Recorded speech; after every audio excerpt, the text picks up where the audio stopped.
And Okay. All right. ready? Yeah. Whitney, we are so happy to have you at the Sunday brunch table this week. Thank you for joining us. Thank you. I'm so glad to be here. I love Higher Heights. I love all of y'all. And listen, I love a Sunday brunch, so I'm glad to be Listen. here. Okay, thank you. So this summer, Freedom Summer, and you're working with All Roads Lead to the South. And just for context, when talking to some younger people, and they're like, "What is it, Freedom Summer?" Can you talk to us a bit just about the history of Freedom Summer, why this summer is also dubbed a Freedom Summer, and what's going on in Yeah. this moment? Absolutely. Well, Freedom Summer 1964 saw an intergenerational, multiracial, multi-faith, but Black-led movement of freedom fighters, activists, organizers, teachers, grandmothers, priests, pastors, everybody, especially across the American South, one, to fight the fight for voting rights, to ensure that Black folks are well represented and that our voices have a place in the decisions that are made about us, and also to build the muscle of fighting for freedom over the long term, that this is not just one rally or one mass meeting or one phone call or one prayer group, that this is about a consistent drumbeat to make sure that the powers that be can hear us, that we are empowering people and enabling them to take control of their own lives, and that we're doing so with our shared collective power at both the local and national level. So we're here to build upon the blueprint that was built by our elders and our ancestors that summer of 64, that was so critical in winning and securing the Voting Rights Act, which we've seen be gutted. We're also here to extend the work that was led for All Roads Lead South in Montgomery and Selma on May the 16th by folks like Black Voters Matter and NAACP LDF, National Coalition on Black Civic Participation, Live Free USA. A coalition of 275 organizations came together for that day, and 50 satellite marches were hosted across the entire country. Thousands of people were in Selma and Montgomery, millions of people engaged online. And so we want to take all that energy and keep running that playback all summer long. So that All Roads Lead South coalition is back at the table, and we're moving forward with drumbeats of direct action, political education, and local organizing all summer. Thank you for that explainer on the history and what's happening now with the movement. And I want to talk a minute about this particular moment. It seems that we are every day, something is coming at us, is meant to cause Yeah. attention. Can you talk just a bit about this current moment and what's at stake and what should our audience know about the rollback of our current rights? I'm so glad you asked that question, because far too many people think that voting is only about harm reduction. We have to understand voting as one tool in our toolbox, but it is an essential one. If it were not an essential one, people wouldn't be trying to steal it from us all this time. And what's at risk is them running back the old play of Jim Crow. The 12 years of Reconstruction in this country following the emancipation of our enslaved ancestors was incredibly productive in Black America. We built Black Wall Streets. We built the first public school system that the rest of public schooling in America has been modeled off of. We elected 2,000 Black folks to elected office all across the country, in Congress, in state houses, in local bodies of government. We built our own power. And there were a whole lot of folks who were intimidated by that and were worried that growing Black power meant a diminishment of their power. So what did they do? They introduced Jim Crow. They burned down those Black Wall Streets. They segregated those schools to ensure that the education would be inequitable. They rolled back so much of the progress and instituted a reign of racial terror and legalized discrimination for 90 years. And the way that they opened that door was first by eliminating Black representation and Black voting rights. That was the portal by which everything else terrible that happened to us and our ancestors in Jim Crow happened. So we need to understand they're trying to open the same portal now to reintroduce another 90 plus years of racial terror and legalized discrimination against us. Those 90 years were horrible for Black America. I don't need to run down those facts for you, but going back to that, that's what's at risk. That's what's at risk if 1/3 of our representation in Congress of Black members is eliminated, which is exactly what these redistricting efforts are trying to do. We are going to go right back to Jim Crow if the folks who we know are necessary to change voting outcomes in all of these places are being turned away from the polls, are intimidated before they even get to the polls, or are volunteering or signing up to be election officials and they're being intimidated and threatened to change election results. All of those things are happening right now.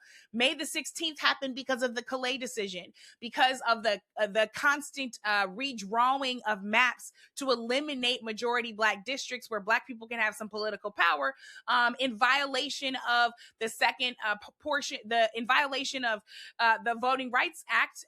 But Calais overturned that Voting Rights Act. So as soon as that happened, there were a number of states, especially across the South, that were ready at the waiting to institute those new maps. And so we've seen it happen in South Carolina. We've seen it happen in Alabama. We've seen it happen in Louisiana.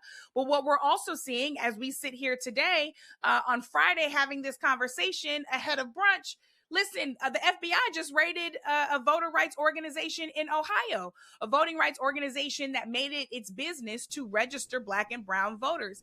These attacks are surgical. They are precise. They are designed to not just eliminate our voting rights and our Black representation. They are designed to try to reintroduce an era of Jim Crow to America. It is that serious. No, thank you so much for that breakdown, Brittany. And the connection between 1964, what's happening now in 2026, we know that we've seen our communities use economic pressure, political organizing, community action. What about this moment in the digital age? Different, and what type of tools do we need to bring to this fight? Because it's not 64, it's 2026, and it's different now, right? Well, listen, our ancestors did far more than we have to do with far less than what we have at our disposal now. And you're absolutely right. Digital opportunities, technology, this makes it easier for us to pass the word, for us to organize, to mobilize, and to get trained. And that's what Freedom Summer 2026 is all about. We worked really thoughtfully with Black Power War Room, which is the digital hub and home of both All Roads Lead South and this broader Freedom Summer 2026 coalition and activation, but also a number of creators all around the country who are interested in matters of justice. Let me tell you something. The digital power behind this coalition is so massive that we had 5 times the amount of posts and engagements the weekend of May 16th during All Roads Lead South than the very first All Kings March. And we had twice as many as the most recent No Kings March.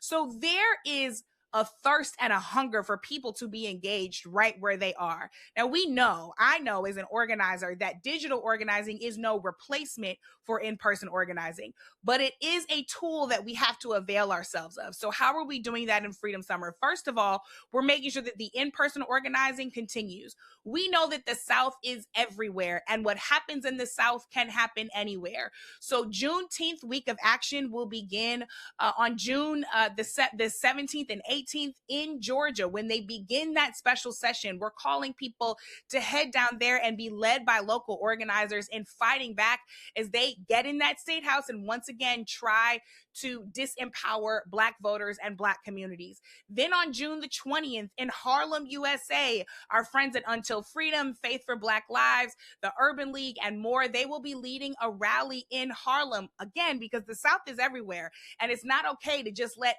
Alabama and Texas and Louisiana fight this fight on their own. No. We are a united front. And so we'll call people together on June 20th in Harlem. And then on June 22nd, if you can't get out to one of those locations or you can't get out to one of the satellite marches that will be shared on freedomsummer2026.com, then you can hop into our work on political education, because it's not just about showing up outside. It's about using those digital tools to empower our people with knowledge, access, and skill. So those that political education in those mass meetings, they won't happen in the church house, they'll happen on Zoom. And we're inviting everyone on June the 22nd to get clear on the risk, but most importantly, to get clear on how we fight it, and then to get excited about all that is left to come in Freedom Summer. So we're using every tool we have in our toolbox. The creators are mobilizing, but everybody's a creator. If you have a Facebook, a TikTok, an Instagram, if you have a family group chat, you are somebody who can sound the alarm and get on the bullhorn to raise awareness about what's happening. Make sure your folks are registered and engage in Freedom Summer. No, thank you so much for that. Such good nuggets. We're dropping the link into the chat for this conversation so people can get involved. And thank you. You're right. Everyone is a digital influencer. We already know from research that Black people tend to over-index on social media. So if you have a network, you need to drop this information in there. And speaking of that, Brittany, I would be remiss because we're Higher Heights. And I sat on a call with you this week and I saw the Black women on the Zoom working. And we can you talk about Black women's importance to this movement and how Black women show up and we're needed, right? We bring the whole community. Can you talk a bit about the power of Black women in this moment? It is not lost upon me that it was a Black woman who said strong people don't need strong leaders. Ella Baker continues to be a North Star for me personally. She's certainly a North Star at the place where I do my full-time work, Children's Defense Fund, and we're honored to be a part of this All Roads Lead South and Freedom Summer Coalition, serving 74 million children all around the country to make sure that they grow up in dignity, hope, and joy. And we're clear that voting rights are children's rights. But Ella Baker understood that strong people don't need strong leaders because Black women are communal. Black women are collectivist. Black women understand that shared power makes us all better. Hoarded power makes us all weaker. And so Ella Baker, Fannie Lou Hamer, Latasha Brown, Glenda Carr, Mignon Moore, Melanie Campbell, so many of the folks who then and now have kept their hand to the plow and made sure that we did not let this thing fall with one rally, one day, one moment, one movement even. It's been Black women. Freedom Summer 2026 is all about understanding that what Mel and Latasha and Cliff and Janae Nelson from the NAACP LDF called us to could not just be a single moment, and that it's incumbent upon all of us to erase whatever differences, complications, differences of politic or approach that we have, to get on the same page and be collectivists like Ella Baker taught us how to be, to share our power like Fannie Lou Hamer taught us how to do, and to make sure that all summer long, all fall long, certainly to the midterms, but far past it, that our people remember we have power and that we help people be diligent and disciplined in how we exercise it. That's what Black women do. No, thank you so much for that, Brittany. And I also wanted to ask you in this moment, less than a month, this country turns 250 years old. Sunday is Flag Day. And, people aren't feeling very patriotic, aren't feeling like this country's for us. We watched them literally roll our rights back. There's a UFC fight happening on the White House lawn. Like this is really like real life right now. Yeah. Can you just talk to us and ground us for a second? Because we always want to, end things on, we have a struggle, but we also need hope. What gives you hope? Later this month, in June, I'm doing a live podcast recording in my podcast Undistracted, and our guest will be Nicole Hannah-Jones. We'll be talking about reparations. And part of the reason why I wanted to have this conversation with her was because I had her on the podcast, the first or second season, so a few years ago now. And I remember closing out this conversation with her about 1619 and Iowa and the places she grew up in, the place where our country found itself at that time and finds itself right now. I remember closing out that conversation just frustrated and depleted and angry about what that flag symbolized to me in so many ways. Angry that so many people flew it to be able to silently express to me that they hated me, to be able to silently express to you that they hate you. And, Nicole said something that has stuck with me. She said, you don't have to concede that power to them, right? My grandfather is a veteran of this country's military. He fought nobly in its wars. I have ancestors who signed up for the U.S. colored troops in the Civil War in order to valiantly win their and their families' freedom. And though they died before, were killed rather, before emancipation came to pass, it was their pensions as U.S. colored troops that allowed our family to sustain and survive. And so it's incumbent upon us, whether you feel comfortable flying the flag or not, or you want to fly the Juneteenth flag, which colors are also red, white, and blue, to be clear, or the Pan-African flag, or no flag at all. It's incumbent upon us to remember that beyond any single symbol, we should never concede our power to them. The blood of our ancestors is in this soil. The red stripes on that flag is our ancestors' blood, right? And the stars that are on that flag, as far as I'm concerned, those are our stars. Those are our ancestors. Though that's the North Star that they followed to freedom generation after generation. I am clear that even though America is determined to throw itself a birthday party it does not deserve, that the accomplishments, that the achievement, that the culture, that the traditions, that the religion, that the faith, that the music, that the design, that the power, that the brilliance, that the intelligence that Black people have brought to bear in this country.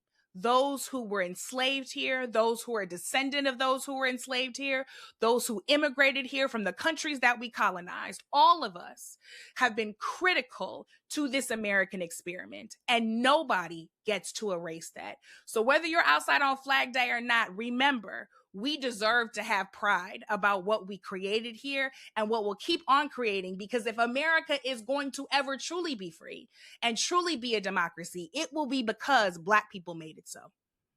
No, thank you so much for that. I'm still in that a birthday party it doesn't deserve. You better say that. You know, but listen, That's what's happening. when I was wilding out, my mom was like, "You don't get no birthday party this year. You No get cake for you, no nothing. ice cream in a tub, and you can pick chocolate, vanilla, or strawberry, and then go to bed." I don't think it deserves a birthday party. We'll I see agree. if it can get on the good foot and get a good birthday party in the years to come. I agree. And thank you for that, Brittany. Before we let you go, leave us with the call to action. People are listening, they're tuned in on YouTube and on our platforms, and they're like, what's next? They're going to go to the website. What should people do?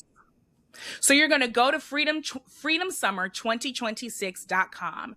You're going to make sure that you're signed up so that you can receive future information. You're going to look at the events and the dates that are coming up and start plotting and planning in your calendar about where you can show up. You're also going to click on Justice Revivals. We've got an entire pillar around spiritual power, and we've got folks who are praying and offering prayer requests on the prayer wall. We've got folks who are joining prayer calls every week. We've got folks who want to engage their congregations on voting rights. So if that's the lane that you want to work in, then make sure that you do that. But go to freedomsummer2026.com. Every single thing you need is right there. Sign up to keep getting information from us. And listen, we're all in this together. Yes. Brittany, thank you so much. We love having you. Sister, thank you for all your work. Thank you all for all you do, truly.